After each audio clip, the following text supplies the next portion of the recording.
Now, the rest of the story.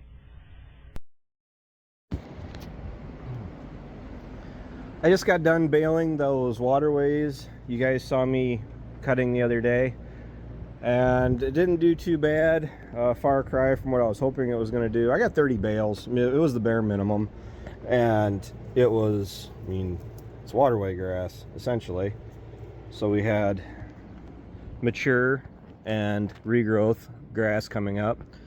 But if I don't have my bales to show you. Well, I can take you down and show you the last bale I kicked out, but the cows will like it. I mean, I've fed grass, waterway grass in the past, and this stuff looks no different, and the cows usually go crazy for it.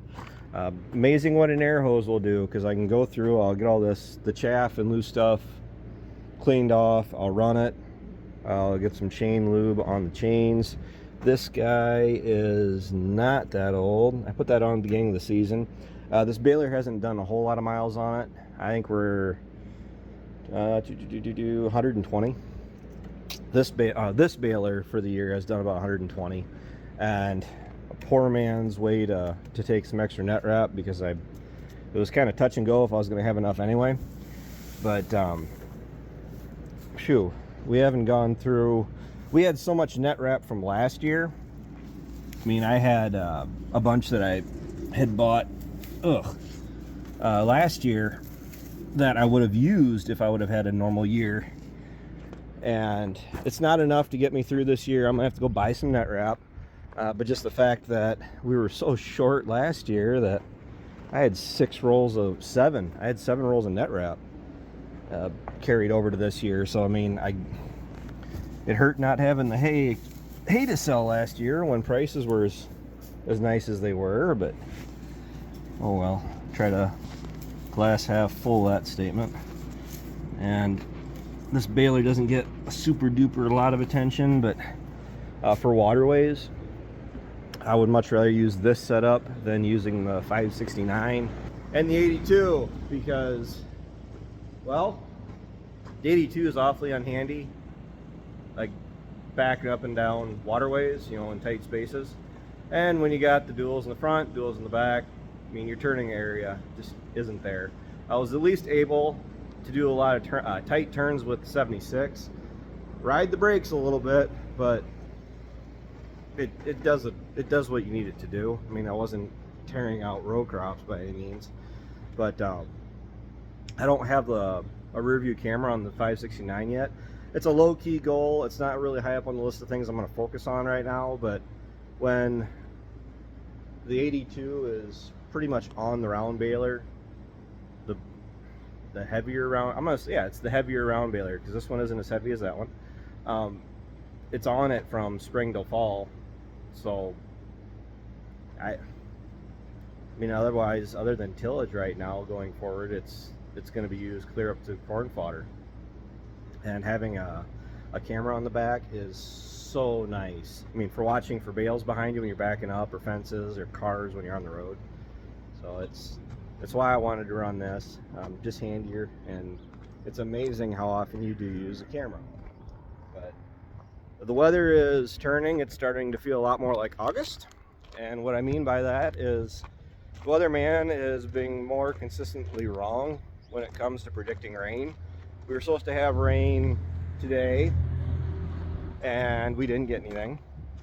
I was actually going to try to make the hay that I just baled yesterday, but it was overcast and nasty humid. So ultimately, just let it go, because it was awfully green and it was tough in spots. But this is essentially what we're looking at. This was the last little bit, and I'm cheap. I just carried this home in the baler, and didn't feel like wrapping a partial bale when I can literally, oh, mom wants to take a bunch of this grass for the sheep, but let's see, as green as that looks, it's dry, it's not tough, but you get this older material. So you got your mature grasses, and then you got basically your regrowth that's coming back up through it. The cows will eat it. I mean, it's beef cow feed, so it's beef cows don't need the high quality top end stuff. I mean, I don't want to feed them junk consistently by any means, but this is pretty much all they've been eating. I threw 3 bales in last night, and I did throw 1 bale into the bale feeder out there. Seems like it's a spacing issue. I only got 38 head in here. Not even that. It's 30 head out there and 9 head in there. And when I got that many head on this, just on one side, I do worry about them pushing too much. And it does seem like they do eat a little bit better off the bale ring. So all I got to worry about right now is, well, if we get the rain tonight, it's not going to hurt this thing at all. But I'm going to get that baler unhooked because I want to get switched around for cutting a bunch of hay. With no rain in the forecast after tomorrow, I think the goal is to kind of run around and do some of that more tedious pain in the rear end stuff. Grass, water weight, like the stuff you only get cut once anyway, but then we also have some field ground we want to get done. I was saying all summer, if we could just get, I mean, the cows will go crazy for this. If we could just get like a week where we were like 90% sure that it wasn't going to rain, I'd go through on day one and like just knock down a bunch of material and do that. Well, that's kind of what it's looking like after tomorrow. So I would like to have a chance to work on some projects down in my place yet, but it's just yeah, you can see got a stick.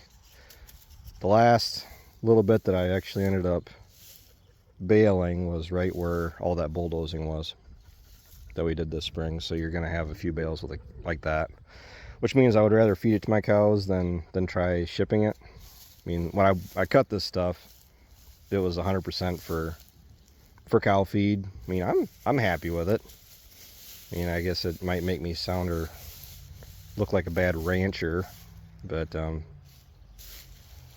waterway hay, if you're just going to grind it up otherwise, might as well bale it up and use it. I'd rather get some use out of it than just burn fuel grinding it up and letting it decompose back into the ground. And then, yeah,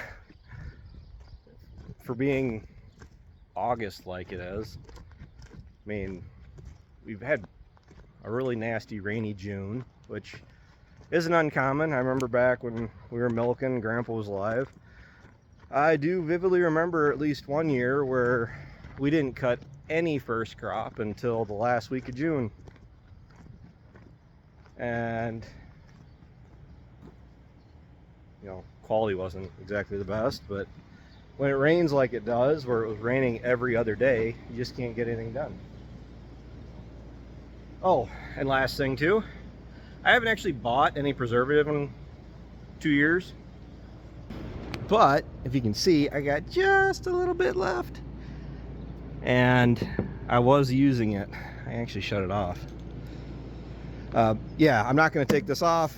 I mean, if I took it off this baler, it would be going on the applicator would be going on the 569. Just from what I was doing today, where I had some tough spots in it, it's nice just to go through and even put on a low rate, just so I can feel a little bit better that the bale isn't just gonna just rot on me. And I haven't gotten up the nerve to ask what a new tote of preservative would be, but if we keep going in this wet trend like we are, I may have to break down and go buy a bunch. So, oh well, it's just another tool to try to get the job done in a timely manner. So let me get this cleaned up, and I'm gonna go on with the rest of my day. Thanks for watching, guys. I'll talk to you later. You know, and it's funny to say this, but my nicest looking steer is out of a non-red Angus, because that's her calf right there, and he's looking like a brute. He's got a few months to go before I consider moving him, but everyone's doing good. I ended up putting Rocky and one of the other bulls in with the black hydids for a little while. We hauled out Ryan's bulls this morning because he needs them for his cows, and ended up pushing up, well, Dad did end up pushing up this front lot, and I I really should take the initiative and push up the rest of this.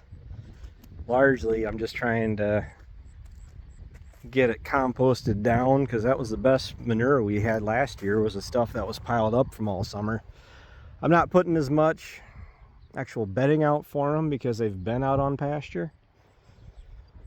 But even this little bit, it doesn't look like much, but when you start dumping in the spreader, it does start to add up. And I do like, not all of them are as chill as this one, but she's pretty mellow, aren't you?